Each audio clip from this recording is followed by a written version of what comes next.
Written by Paul McCartney for the Beatles' 1968 double album The Beatles, aka the White Album Blackbird, isn't the most obvious song to turn up 55 years later retitled Blackbird on the new Beyoncé album. However, it makes perfect sense for the superstar to cover it on her so-called country album, Cowboy Carter, where casual listeners could be forgiven for thinking Blackbird is a song about a small winged visitor to the garden. The Fab Four's delicately lovely original does, after all, begin Blackbird singing in the dead of night and include birdsong. The song is actually steeped in the civil rights movement and female emancipation, themes that resonate deeply with Beyoncé. McCartney penned it as a tribute to the Little Rock Nine, a group of students who had faced racial discrimination after starting at the all-white Little Rock High School in 1957. The incident attracted national attention because it was a test case of Brown v. Board of Education, a Supreme Court ruling that said segregation in such schools was unconstitutional. Arkansas Governor Orville Faubus didn't agree and sent in the National Guard to stop the students entering the premises. However, after federal troops were then brought in to escort them in, the fledgling civil rights movement had 9 early heroes and the attention of the world, including McCartney. The song itself originated in the Beatles' much mythologized trip to Rishikesh, India, where they were studying transcendental meditation. McCartney has described how one morning he was inspired by the call of a blackbird.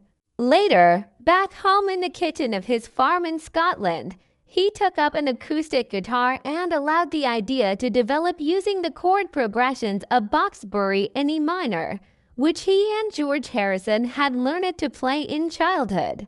I'd heard about the civil rights troubles that were happening in the 60s. In Alabama, Mississippi, Little Rock, in particular, he told GQ magazine in 2018, "I just thought it'd be really good if I could write something that if it ever reached any of the people going through those problems, it might give them a little bit of hope." So I wrote Blackbird. Written just weeks after the assassination of Martin Luther King, the lyrics, especially the opening lines, are steeped in metaphor and symbolism. McCartney went on to tell GQ how in England, a bird is a girl, or was in 1960s slang. So I was thinking of a black girl going through this, now is your time to arise, set yourself free, and take these broken wings. There's perhaps an equally oblique, if not exactly hidden, reference to the Little Rock students themselves in the line all your life. You were only waiting for this moment to be free.